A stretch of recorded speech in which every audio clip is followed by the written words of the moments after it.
Brasil e do mundo. Que Deus esteja abençoando vocês nesse dia tão especial. Vamos orar, agradecer a Deus. Pai, muito obrigado. Obrigado porque até que nos ajudou o Senhor e pelo dia grandioso Deus que já nos deu, porque deitamos, dormimos e acordamos por causa do teu sustento. E estar na tua casa, Pai amado, é um privilégio em poder lhe servir e adorar ao Senhor. Esteja conosco, nos direcionando, nos posicionando, grandioso Deus, a fazer a tua vontade. É o que te pedimos e agradecemos em nome de Jesus. Amém. Aqueles que estão aqui, vamos ficar de pé e louvar ao Senhor.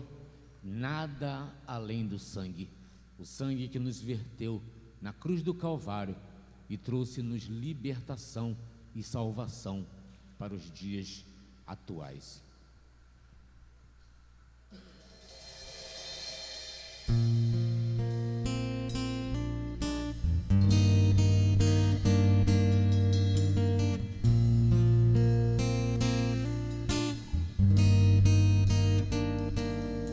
Teu sangue leva-me além, a todas as alturas, onde ouço a tua voz, fala de tua justiça pela minha vida. Jesus, esse é o seu sangue.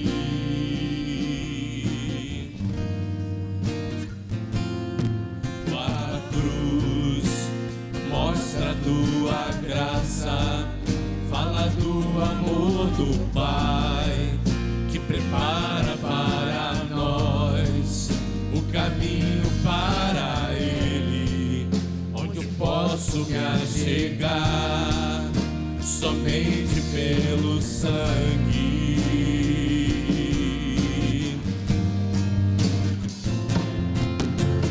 Que nos lava dos pecados, que nos traz restauração. Nada além do sangue, nada além do sangue de Jesus,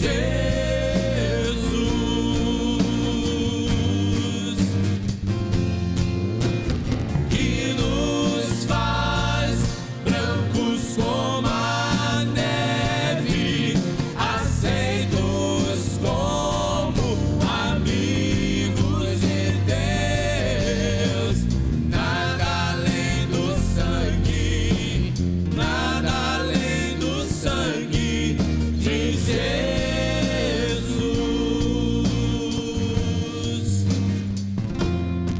Tua cruz mostra a tua graça, fala do amor do Pai, que prepara para nós o caminho para Ele, onde eu posso me achegar somente pelo sangue.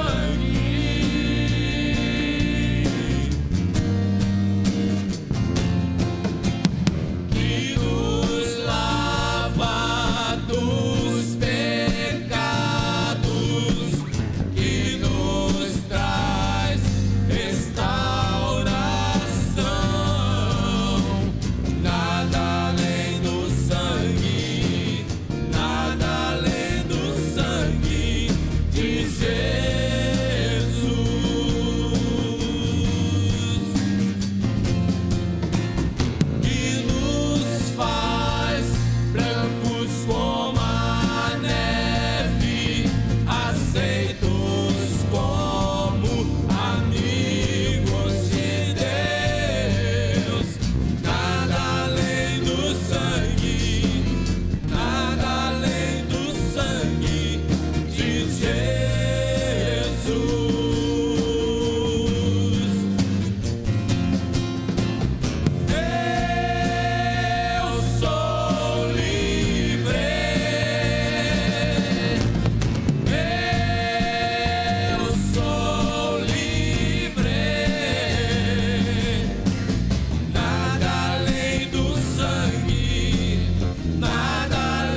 que a neve,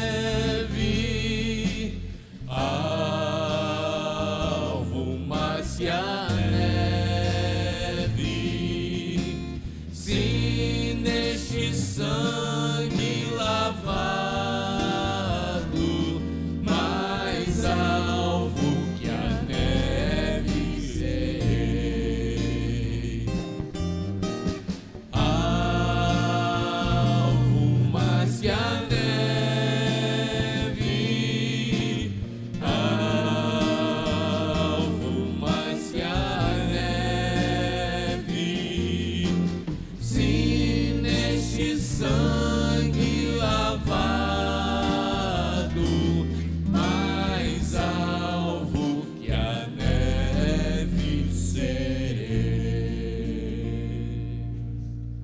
Nós vamos ler a nossa coluna de oração e logo em seguida o pastor estará intercedendo, colocando diante do Senhor todos esses nomes que estão aqui relacionados, e assim estarei lendo. Nós oramos pela igreja, as famílias da nossa igreja, famílias que nos acompanham pela internet. Temos a família pastoral, a Sônia Lúcia, o irmão João, o Darlan, Fabiana, José Roberto, a Neuza, Maria da Penha, o Sidney, Maria Moraes, Antônio Geraldo, Lorena, o Valnério, Dirceu, Inácio, Edmeia, Ivonete, Maria Nazaré, Thaís, Wilson, Leci, a irmã Jane pede pela família, Rosa Maria, Maria Júlia, a Elza, a Jennifer, Daniele, Wilson Jorge, Conceição, Jonas, Ática, Marilda, Marinalva, Naná, André, Alquinei, bairro de São José, Maricá e autoridade. Senhor nosso Deus e nosso Pai, em primeiro lugar nós queremos exaltar e bendizer o Teu santo nome, porque Tu és digno de toda a honra e de toda a glória. Senhor, nós queremos também Te agradecer pela boa semana que nos deste, Te pedir por essa semana que se inicia hoje, Pai. Queremos Te pedir também pelas mães de todo o nosso Brasil, de todo o mundo, que hoje elas possam se sentir acolhidas pelos seus, Pai, pelos seus familiares, e que seja um dia feliz para cada uma delas, mas que este dia de felicidade, ele possa também estar se repetindo por todos os dias do ano, Pai. Nós possamos, Senhor, dar valor às nossas mulheres, Pai, tratá-las bem, porque elas são muito importantes, Senhor, para a nossa sociedade, para todos nós. Pai, abençoe, Senhor, a nossa igreja. Toma a Tua igreja em Tuas mãos. Age segundo a Tua vontade no seio da nossa igreja, tirando tudo aquilo que atrapalha o relacionamento da Tua igreja, tirando, Senhor, tudo aquilo que atrapalha até o crescimento da Tua igreja. Que Tu possa ser, Senhor, o soberano da nossa igreja, o soberano das nossas vidas, o soberano das nossas casas, Pai, dos nossos lares, Pai. Amém. Senhor, abençoe cada pedido feito, responde conforme a Tua santa e bendita vontade. Esteja com os irmãos que estão aqui na igreja também, que eles possam ser alcançados, Senhor, pelas Tuas bênçãos. E aquele que nos assiste pela internet, que se ele está agora precisando de algo, Pai, ou se ele nem lembre que está precisando de alguma coisa, que Tu possa estar sondando o seu coração e ver aquilo que ele está precisando. Abençoe esse culto, Pai, no nome de Jesus. Amém. Se você trouxe o seu dízimo, a sua oferta, coloque diante do Senhor, primeiramente a sua vida, porque Deus, Ele sonda cada coração e assim Ele tem cuidado de nós. Fogo consumidor.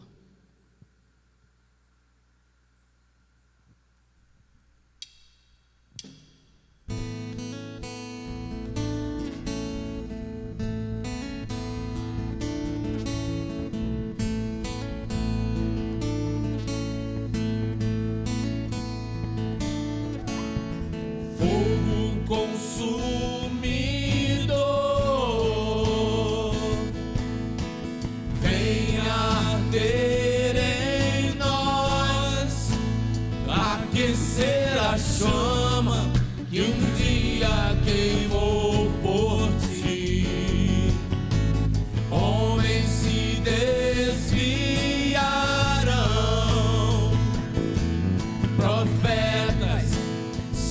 venderão,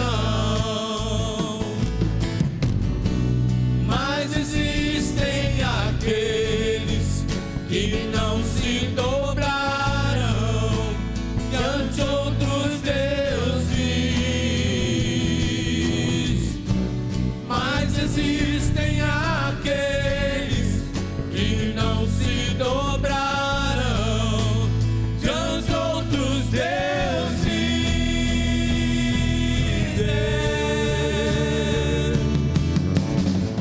Deus está levantando um novo povo, Deus está sacudindo toda a terra, Deus está separando seus profetas. Um novo dia amanhecer, uma nova história se cumprir. O choro já durou a noite, é chegado o amanhecer.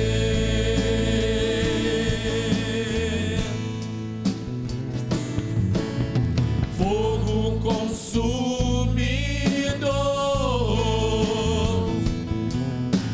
vem arder em nós, aquecer a chama que um dia queimou por ti. Homens se desviarão, profetas se venderão, mas existem aqueles que não se dobrarão diante outros deuses,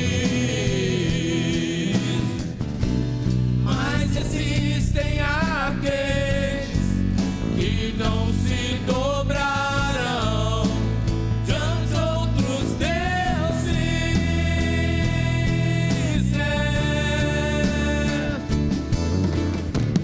Deus está levantando um novo povo, Deus está sacudindo toda a terra, Deus está separando seus profetas.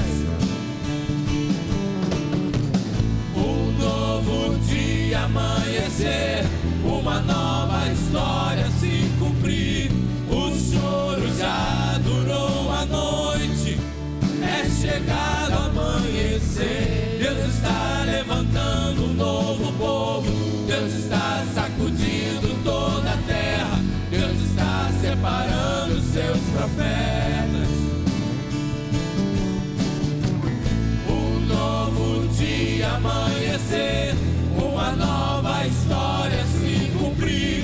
O choro já durou a noite, é chegado o amanhecer. É chegado o amanhecer. É chegado o amanhecer. É chegado o amanhecer.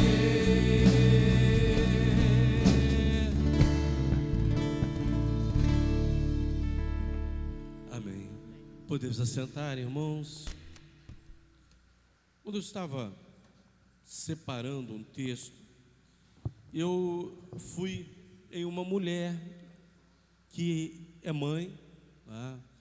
E essa mãe nos dá exemplos aqui muito importantes para que nós os sigamos, tá?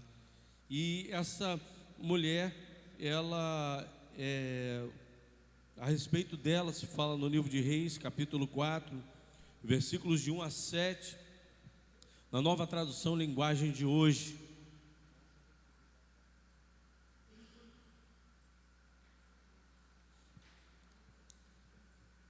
Diz assim a palavra de Deus: certa mulher que era viúva de um dos membros de um grupo de profetas foi falar com Eliseu e disse: meu marido morreu, como o Senhor sabe.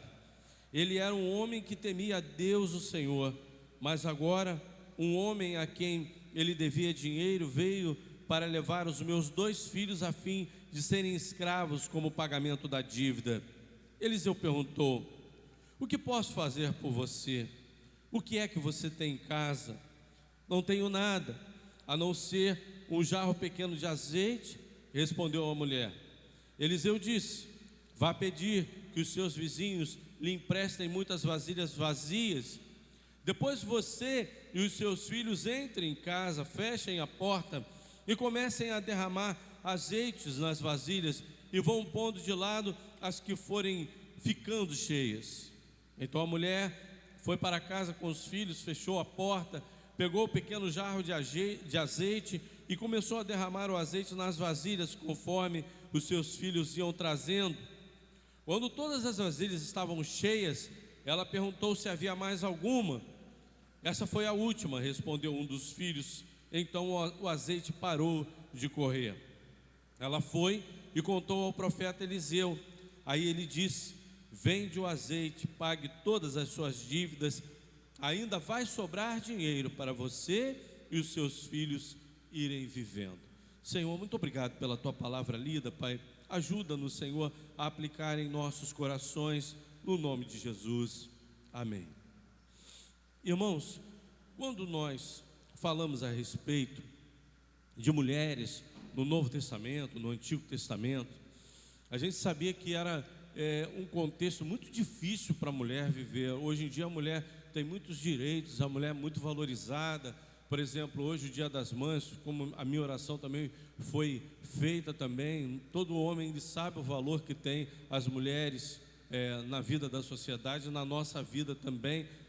Sem a mulher, a gente, por exemplo, se a mulher ela não estiver lado a lado com o seu marido, o marido não desenvolve, não adianta. E vice-versa, né? É um ajudando o outro. Então tudo que é conquistado ali em dupla, né? Em comunhão um com o outro, né? E a gente conhece histórias de muitas pessoas que dizem isso: olha, antes de eu casar ou antes de eu conhecer fulana de tal, a minha vida era diferente, né? E trouxe estabilidade para a vida do homem, trouxe também até prosperidade nos negócios e, né, é uma bênção para a sua casa. Então toda mulher é uma bênção na vida da sociedade em geral. A gente valoriza a mulher, né? Mas nesse contexto lá, bem longe, lá no Antigo Testamento, a mulher não tinha muito valor. E essa mulher estava passando por uma dificuldade muito grande. Ela tinha perdido seu marido, era viúva, então ela iria depender dos filhos. A mulher não ia conseguir trabalho, as mulheres não tinham essa facilidade de se sustentar, né, indo atrás de trabalho para poder conseguir o sustento da sua casa. Ela ia depender dos seus filhos.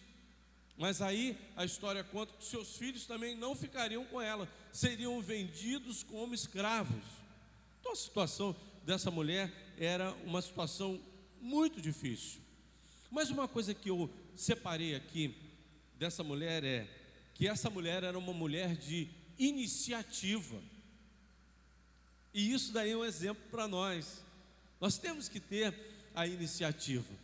Imagine se aquela mulher ela ficasse em casa e deixasse que outras pessoas viessem ajudá-la. Ela não conseguiria a ajuda tão necessária naquele momento tão difícil. Então o que é ter iniciativa? É ser o primeiro a propor. Isso é ter iniciativa. Então essa mulher nos ensina isso, nós sermos os primeiros a propor em nossa vida algo, porque a iniciativa precisa ser nossa com relação àquilo que iremos fazer da nossa vida. Jesus Cristo, Ele começou toda a obra e Ele terminou toda a obra. Isso é algo incontestável na Bíblia, isso é teologicamente correto. Mas nós temos que ter a iniciativa de entrar na obra já estabelecida por Jesus Cristo, para que nós possamos estar recebendo tudo aquilo que está aí ao nosso dispor em Jesus Cristo. E para realizarmos, isso também é iniciativa, tá? Porque se aquela mulher ficasse dentro da sua própria casa, iria resolver alguma coisa? Se aquela mulher estivesse naquele momento num estado de autocomiseração, dizendo: eu não tenho mais ninguém, eu sou miserável, tudo aquilo dá errado na minha vida, isso daí não ia levar ela a resolver também o seu problema. Tomar a própria decisão. Ela não foi ali estimulada a tomar aquela decisão. Isso tudo é iniciativa. Tomar a própria decisão. Ela tomou a decisão de procurar o profeta Eliseu para resolver e fazer antes dos outros. Isso também é iniciativa. Então tudo isso está englobado no ensino que nós pegamos a respeito desse exemplo dessa viúva. Ela teve iniciativa porque ela propôs primeiro fazer aquilo que ela fez. Ela foi para realizar. Ela tomou a sua própria decisão. Ela fez antes dos outros. Ela não esperou que os outros fizessem. Que nós possamos aprender com essa mulher a termos iniciativa em tudo. Não só ir à presença do Senhor, estarmos na presença do Senhor, mas que a iniciativa sempre parta de mim, não é? Porque às vezes a gente vê a necessidade de algo e a gente pensa: fulano podia ter feito isso, cicrano podiam ter feito isso, né? E se há algo a ser feito, peraí, se não tem algo sendo feito, se eu estou enxergando a necessidade daquilo dali, que eu faça, se ninguém estiver fazendo, isso é iniciativa. Em segundo lugar, precisamos não desistir. Aquela mulher poderia muito bem pensar assim: eu vou desistir. Como muitas pessoas estão ouvindo esse culto ou vão acessar esse culto e pensando em desistir da vida. As pessoas estão tão angustiadas que elas estão procurando uma palavra a respeito de algo que precisa libertar um desejo de acabar com tudo, tá? E se alguém estiver acessando esse culto nesse momento ou em algum momento e está pensando em desistir, não desista. Essa mulher, ela tinha propriedade, até ela tinha motivos para dizer assim: eu desisto. Eu vou ficar sem o meu marido, eu vou ficar sem a minha casa, eu vou ficar sem os meus filhos, eu vou mendigar. Ela poderia até buscar a prostituição, que era uma das condições que ela teria para arrumar o seu emprego, né, o seu dinheiro para o autossustento dela. Ela poderia pensar em desistir. Ela não tinha marido, ela não tinha dinheiro, ela herdou uma dívida, ela estava na iminência de perder os filhos para a escravidão. E às vezes as pessoas que estão pensando em desistir, elas estão contabilizando uma porção de coisas. Eu não tenho isso, eu não tenho aquilo, eu não tenho motivos para continuar. Aquela mulher não pensou assim.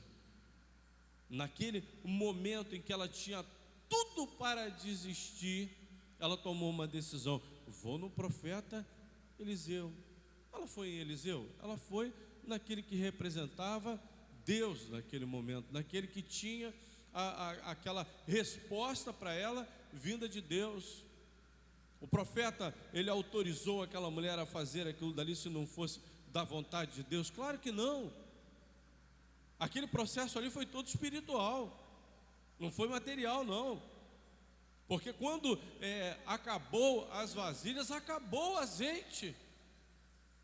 Porque se fosse material não iria acontecer daquela forma. O azeite era uma garrafinha pequena, como diz aqui o comentário, era um pouquinho de azeite. Então como é que um pouco de azeite ia encher tantas garrafas? Só num processo espiritual que isso poderia acontecer. E o profeta lhe deu a direção espiritual para a sua vida. Então quando você pensar em desistir, você pensar assim: eu não tenho mais nada, Deus vai te dar uma direção espiritual e você vai conseguir tudo aquilo que você precisa para a sua vida. Você não pode pensar em desistir, porque há sempre uma opção, e essa opção está no Senhor. Quando todas as coisas acabarem, Deus, Ele é a nossa opção. Precisamos buscar em primeiro lugar a Deus, que é Ele que estará nos dando o direcionamento. Aquela mulher, ela estava naquele momento sem direção, sem condição de saber o que ela iria fazer. Ela não buscou primeiro os vizinhos, ela podia ter buscado os vizinhos ali à sua volta, ela só buscou os vizinhos para as vasilhas. Mas o primeiro direcionamento dela foi buscar a Deus, né? E é dessa forma que nós devemos fazer com a nossa vida. Em primeiro lugar, pedir a direção de Deus, né? Ele precisa estar sempre no primeiro lugar na nossa vida.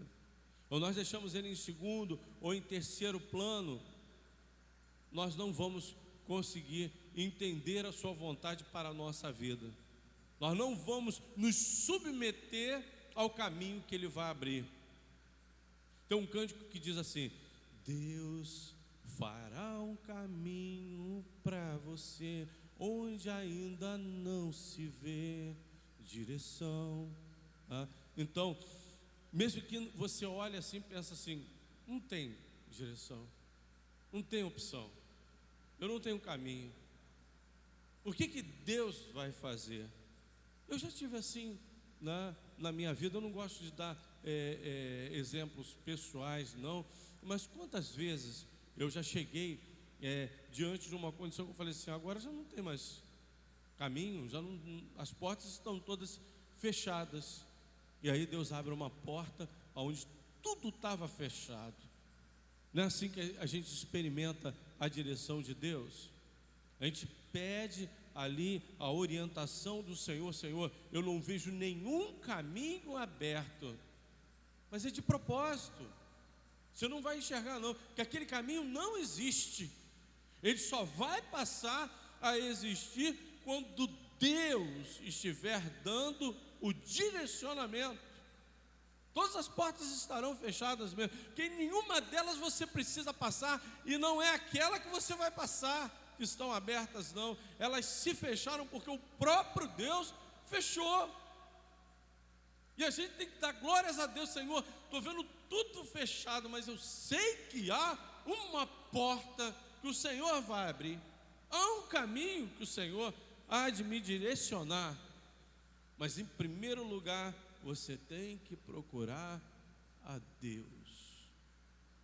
Eu tenho alguns aplicativos no celular que guia a gente, né? Eu não vou fazer propaganda de aplicativos de celular para guiar no trânsito, porque senão eu posso falar que eu uso os irmãos botam ele no celular dos irmãos, aí botam o endereço lá, eles te jogam dentro de um lugar perigoso e você sofre um acidente lá. Pastor que me direcionou para esse aplicativo.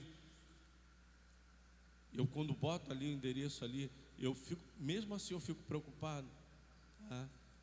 Eu não conheço aquele lugar, mas o aplicativo me direciona. Uma vez eu fui em um desses aplicativos, eu coloquei o endereço lá direitinho, perguntei ao irmão, e eu fui jogado numa ponta, no extremo de uma rua. A casa do irmão era lá no final da outra rua. E eu parado, eu falei assim: o aplicativo está dizendo aqui, a bolinha está fazendo referência que é aqui.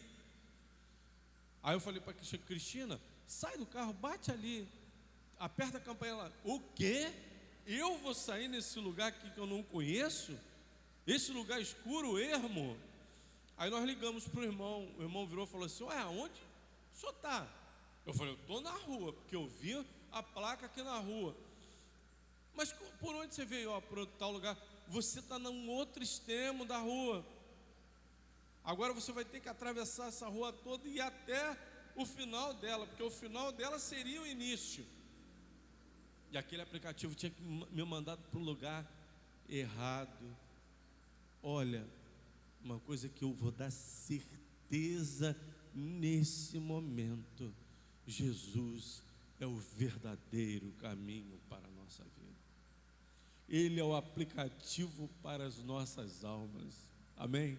Os irmãos entenderam o trocadilho, né? Ele é o aplicativo para as nossas almas. Eu não sei como, eu não sei o que fazer. Na tua alma, coloca lá Jesus. Ele vai te guiar para o caminho onde você precisa ir, na direção certa para a sua vida. Em último lugar, nós precisamos confiar na maneira de Deus agir. Irmãos, para pensar.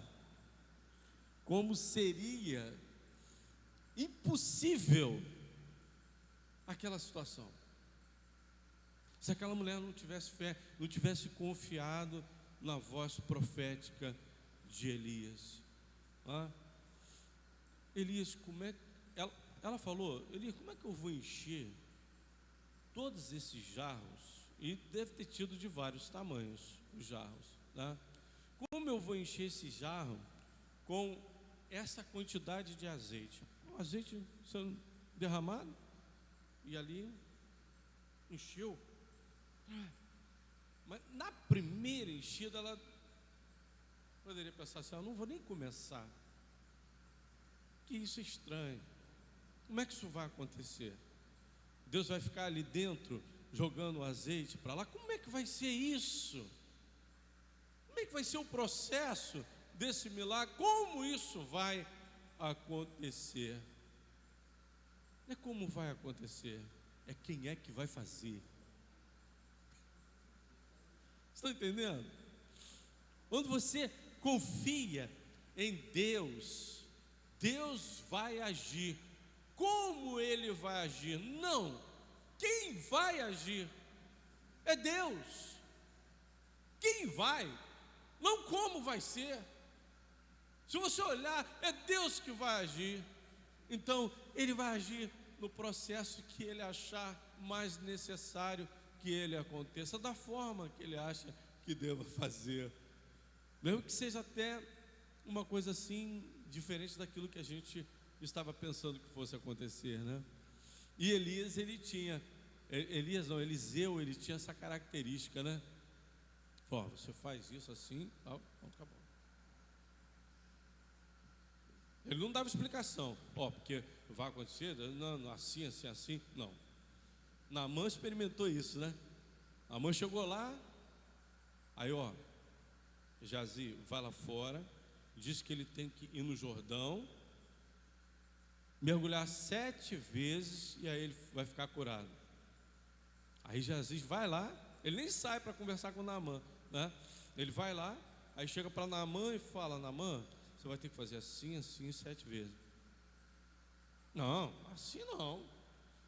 Assim não, eu acho que não é assim. Eu achei que eu fosse vir aqui, e ele fosse sair, e ele fosse passar a mão no enfermo, ele fosse orar, ele fosse fazer todos os gestos necessários de um curandeiro que precisa ser feito, e eu seria curado. Não, no Jordão não preciso ir. Abana e Farfar são os rios melhores, lá da onde eu vim. Por que ele não me mandou ir para lá? Questionou, né, aquilo que foi a direção do profeta. Aí quando ele está indo embora, o seu servo chegou para ele: meu pai, se ele tivesse te pedido uma coisa mais difícil, você não iria fazer. Mas ele pediu para você ir ali no Rio Jordão. Você já está aqui nessa terra, você ir ali no Rio Jordão, você mergulhar 7 vezes para ser curado. E aí ele vai lá, mergulha 7 vezes. Quando ele levanta a 7ª vez, ele está curado da sua lepra. Aí ele volta na humildade, né? Permita que eu dê um presente para você. Eu tenho aqui roupas festivais, eu tenho ouro, eu tenho prata, eu tenho tudo. Permita que eu faça isso. Permita que eu leve uma parte, uma porção de terra desse lugar tão abençoado, e que ali eu adore a Deus no lugar prostrado, voltado aqui para esse lugar tão abençoado. Mas ele questionou. Olha, quando alguém vem me contar algo que Deus fez, eu não me surpreendo e nem duvido, eu creio. porque eu não limito Deus em nenhuma maneira dele agir. Nós não podemos limitar a Deus. Se alguém teve uma experiência com Deus, seja qual for, e Deus deu aquela experiência pessoal, aquela pessoa crê. Se aquela pessoa estiver mentindo, o problema é dela. Mas eu sei que Deus pode fazer todas as coisas. Pode fazer todas as coisas. Eu creio que Deus pode me curar de uma doença terminal. Ninguém nunca foi curado dessa doença. Se for da vontade de Deus, se for do agir de Deus, Ele vai curar. Porque eu não creio no milagre, eu creio da onde vem o milagre, eu creio em Deus. E é nele que eu preciso confiar, não da maneira que Ele vai realizar o seu querer. Que Deus os abençoe. Amém. Vamos estar louvando a Deus com mais esses 2 cânticos que faltam, e nós vamos estar nos despedindo do culto dessa manhã.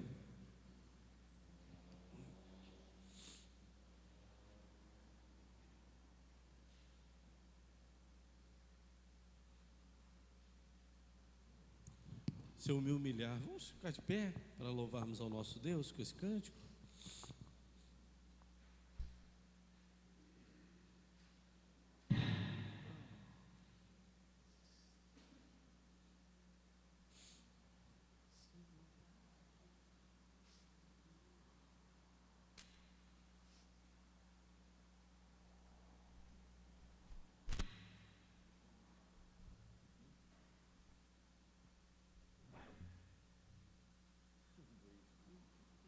Houve um arrebatamento. Hoje é dia das mães, o dia do arrebatamento. Cadê?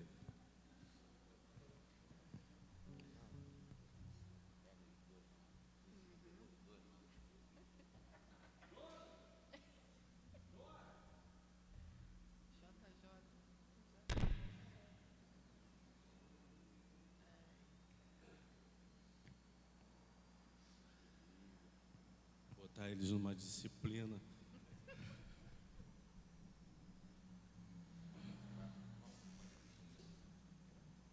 Nós estamos ajudando lá o pessoal lá a preparar lá a atividade de hoje à noite, né, para o Dia das Mães. E Jorge foi lá para dar, não vou falar o toque feminino não, mas assistência, né? Feminino já tem lá, vai dar assistência. Cadê Jonathan? Você não está lá também? Não está não? Gente, então, né, ficou difícil da gente cantar agora, tá? Porque o Jonathan não está aqui. Bom, vamos encerrar o culto dessa manhã, porque aí eu já libero também os irmãos para irem para os seus lares. Senhor, muito obrigado, Pai, pelo culto dessa manhã. Fica conosco, Pai, nos dá um dia abençoado junto com as nossas famílias, Senhor, e que nós possamos estar derramando todo o nosso carinho sobre as mães, Senhor, que fazem parte da nossa igreja e que são da nossa família, Pai. Possa estar abençoando cada uma delas, no nome de Jesus. Amém.